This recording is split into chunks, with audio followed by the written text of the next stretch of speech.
नर्मदे है माँ प्रणाम। नर्मदे है। आपका परिचय बताइए, कहाँ से कैसे आना हुआ? मात नर्मदे। माँ। मैं चंबल क्षेत्र से मुरैना से आया हुआ हूँ। अच्छा। ग्वालियर से 30 किलोमीटर दूर है, वहाँ से आया हूँ। यहाँ का पता कैसे मिला? यूट्यूब से। अच्छा, कब से देख रहे हैं? अप्रैल में। अच्छा, बताइए कुछ। बताना क्या गुरुजी, सब प्रश्न थे बहुत सारे, वो सब हटते जा रहे हैं।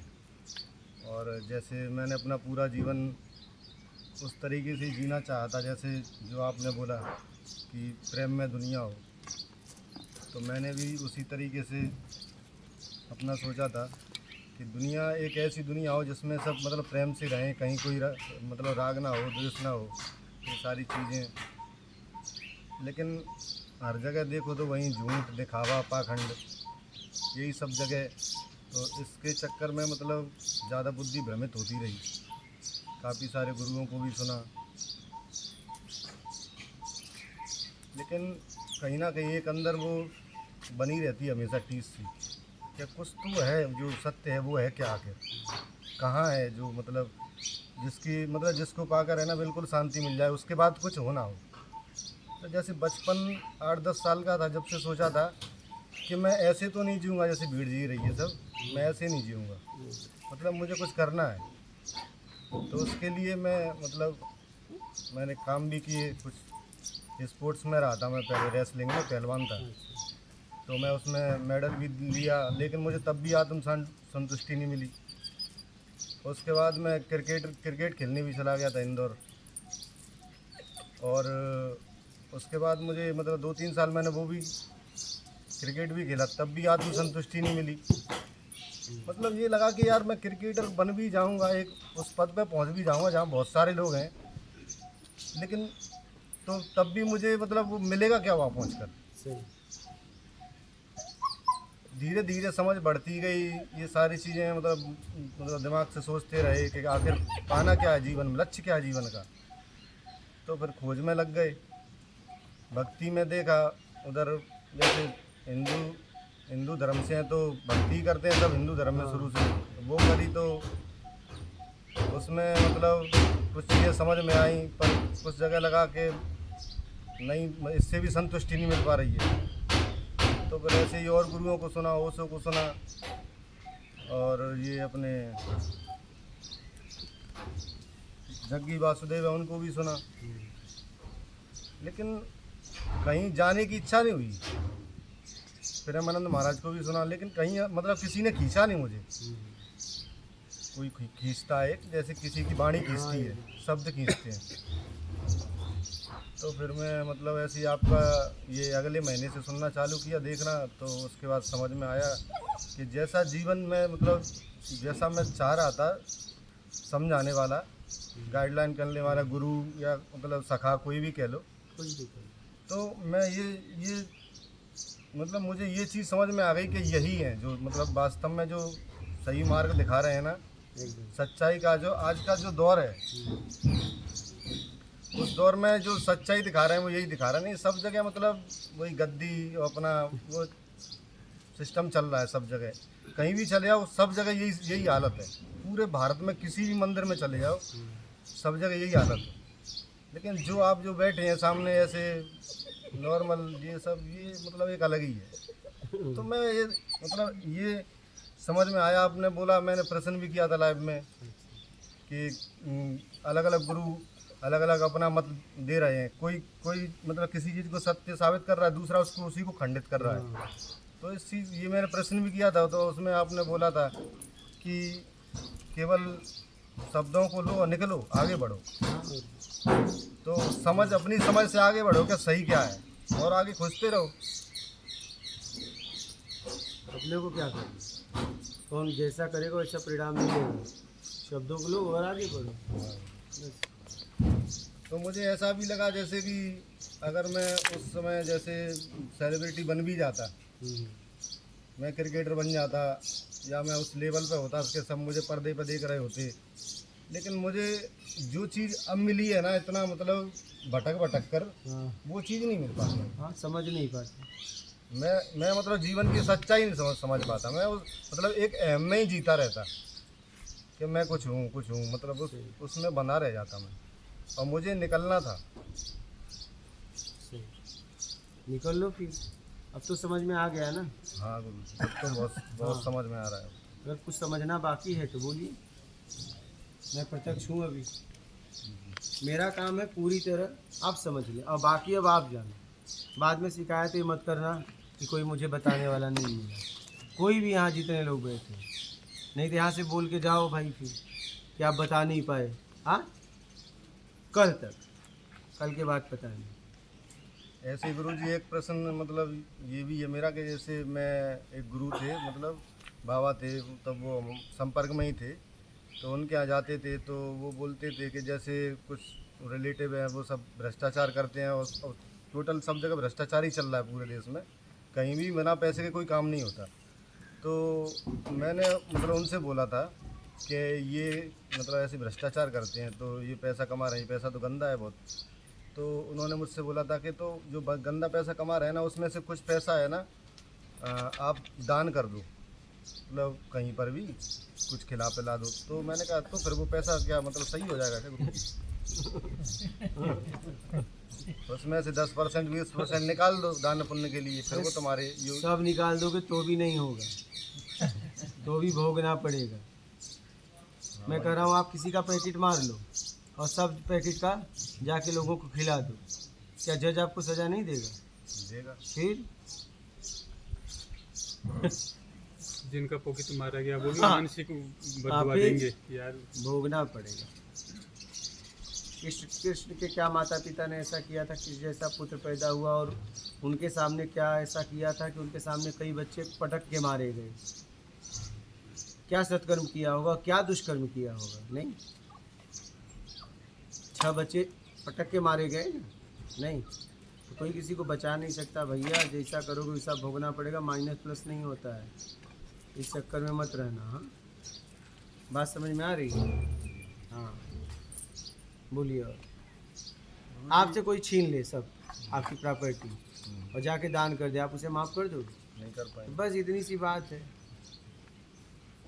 वो ये बोलते हैं जैसे गवर्नमेंट का भ्रष्टाचार कर रहे हैं, हाँ। गवर्नमेंट का पैसा है, गवर्नमेंट से चोरी चपाटी करके कर रहे हैं। गवर्नमेंट क्या है? पार्टी गवर्नमेंट थोड़ी नहीं। पार्टी कोई गवर्नमेंट थोड़ी नहीं। फिर गवर्नमेंट का पैसा मतलब पब्लिक का पैसा। पब्लिक का पैसा है, वही तो पैसा कोई खाएगा सुखी रहेगा क्या? नहीं रहेगा। चाहे तुम खाओ चाहे पार्टी खाए, सबको भोगना पड़ेगा। गवर्नमेंट में जितने पैसे हैं वो देश के पब्लिक के हैं। बात समझ रहे हो? वो किसी पार्टी का फंड नहीं है क्या? पार्टी फंड निकाल के देती है तो आप उसमें साइन करते हो तब। अगर आप लेने से मना कर दो तो पार्टी फंड निकाल ही नहीं पाएगी क्या? किसी पार्टी का पैसा नहीं है। आप इस भ्रम में मत रहो कि कोई का पार्टी आपको पैसे दे रही है। नहीं, वो आप ही का पैसा है। टैक्स का ही पैसा है पूरा। अरे तो टैक्स का क्या? वो जनता का ही जनता घुमा का फिरा के जनता का ही है ना भैया। पूरा जनता का ही। हाँ, तो पार्टी गवर्नमेंट थोड़ी ना है, इसे समझना। इसलिए 1000 रुपये में मत जाओ। 1000 लोगे, अगर 1 लाख लोग हुए कितना पैसा निकला? 1000 में क्या होगा? 1000 का दो क्वार्टर मार के गुटखा खा के थूक देते हो। हाँ,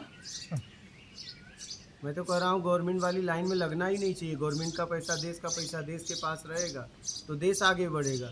1000 रुपये आप लेते हो, सुनो, एक आदमी 1000 रुपया लिया, क्या हो जाएगा तुम्हारा 1000 से? लेकिन 1 लाख लोगों ने लिया, कितना फंड निकला बोलो?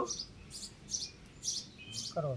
1 करोड़ का घर में 1 करोड़ का घर बना लेते हैं, 1000 रुपये की नाली नहीं बनवाते। इनको शर्म नहीं आती, बोलते हैं पंचायत बनवाएगी। हाँ, शर्म नहीं आती। मतलब देश के लिए इतना भी नहीं कर सकते क्या? देश के लिए करोगे यार? हाँ, मैं आज तक आपको बताऊं कभी लाइन में नहीं खड़ा हुआ किसी भी सुविधा में, क्योंकि वो देश पब्लिक का पैसा है। मैं कैसे ले सकता हूँ? मैं ज़रूरतमंद थोड़ी ना हूँ। जब से मैं समझने लायक हुआ, मुझे ज़रूरत होगी जब मुझे मैं कमा के कर सकता हूँ। मैं क्यों गवर्नमेंट के यहाँ लाइन लगाऊँ? वो तो ज़रूरतमंद के लिए है ना। मैं आपको बताऊं, ये अनाज जाता है, जिनके पास 4 व्हीलर गाड़ियाँ, वो जाके 1-1 रुपए वाला किलो अनाज है, उनको शर्म नहीं आती। तो कितना गिर जाओगे भैया, वो ज़रूरतमंद के लिए है। अब बताओ, 1000 रुपए आपने ले लिया, तो अब बताओ 1000 रुपए से क्या हो जाएगा, परिवार चल जाएगा?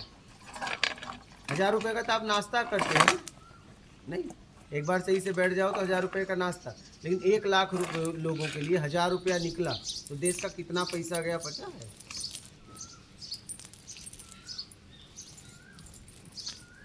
जिनको जरूरत नहीं है वो भी लूट रहे हैं। मैं वही तो वही कहना ले रहे चाहता हूँ भाई, मत लो, मत लो।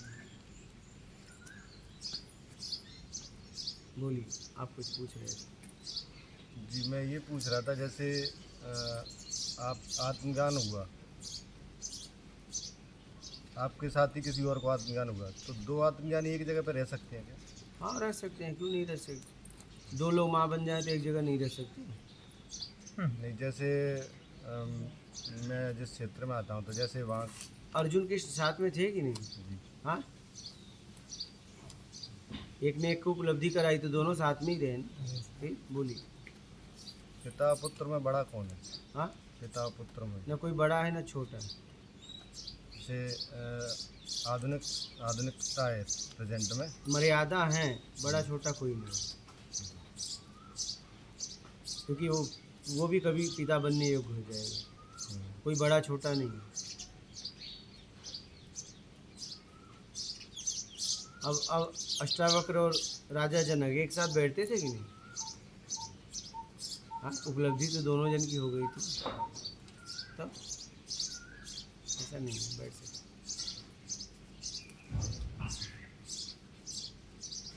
फिर वो बैठना भी कुछ अलग ही होगा।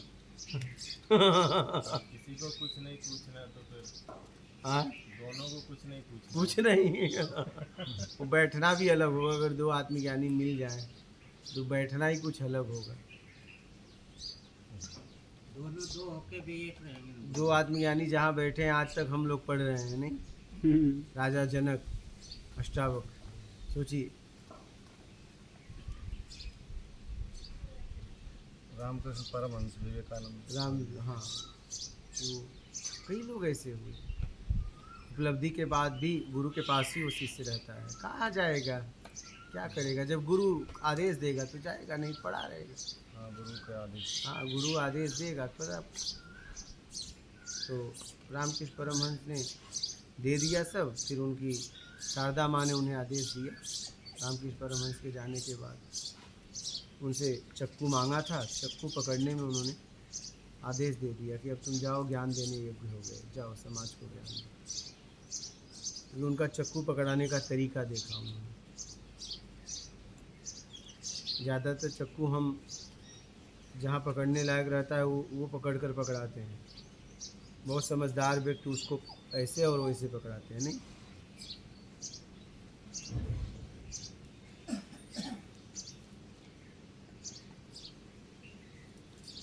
बोलिए, और कोई प्रश्न है?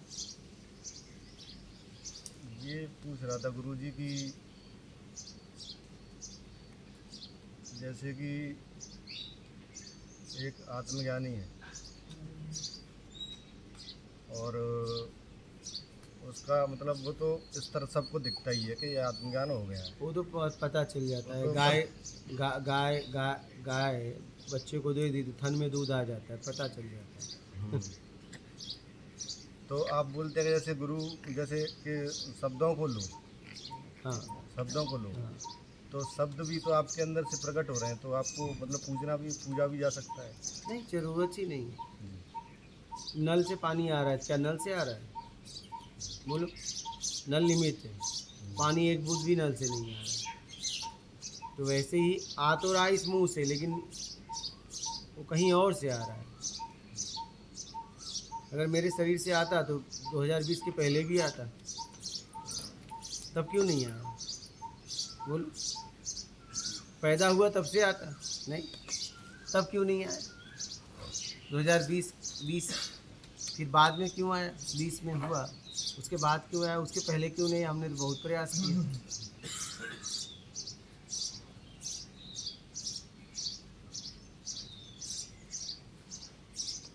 बोलिए। अभी जैसे मैंने यूट्यूब पर भी काम किया हुआ है और मेरे यूट्यूब पे चैनल पे गाने वाने भी हैं, भजन भी है, तो लेकिन मुझे उससे भी संतुष्टि नहीं मिली और रेवेन्यू भी बना मेरा। तो फिर मेरे अंदर ये चीज़ चलने लगी, मतलब ये चलती तो काफ़ी समय से थी कि अपने लिए, खुद के लिए नहीं जीना है मुझे, बस इतना तो मुझे शुरू से ही पता था। लोगों के लिए जीने के लिए आपके पास कुछ होना भी तो चाहिए। हाँ, ठीक। तो फिर मेरे अंदर एक भाव ये हमेशा से बना रहा कि जब तक मुझे आत्म का ज्ञान नहीं होगा ना, तब तक मैं कुछ बोलूँगा ही नहीं किसी से। तो बस मत बोलो, बात खत्म करो। क्योंकि वो फिर मेरे अंदर से जो निकलेगा वो होगा। एकदम। जो अगर मैं अभी बोलूँगा, कुछ करूँगा, तो वो लिया हुआ होगा, एकदम वो रिपीटेड होगा, वो तोता की तरह होगा। कोई मतलब नहीं। उपलब्धि हो जाए तब बोलना, जब तक उपलब्धि ना हो जाए तब तो सीखते रहना। हाँ, अब सीखना भी मत छोड़ देना। हाँ ठीक है। और कोई प्रश्न है? ठीक है, माता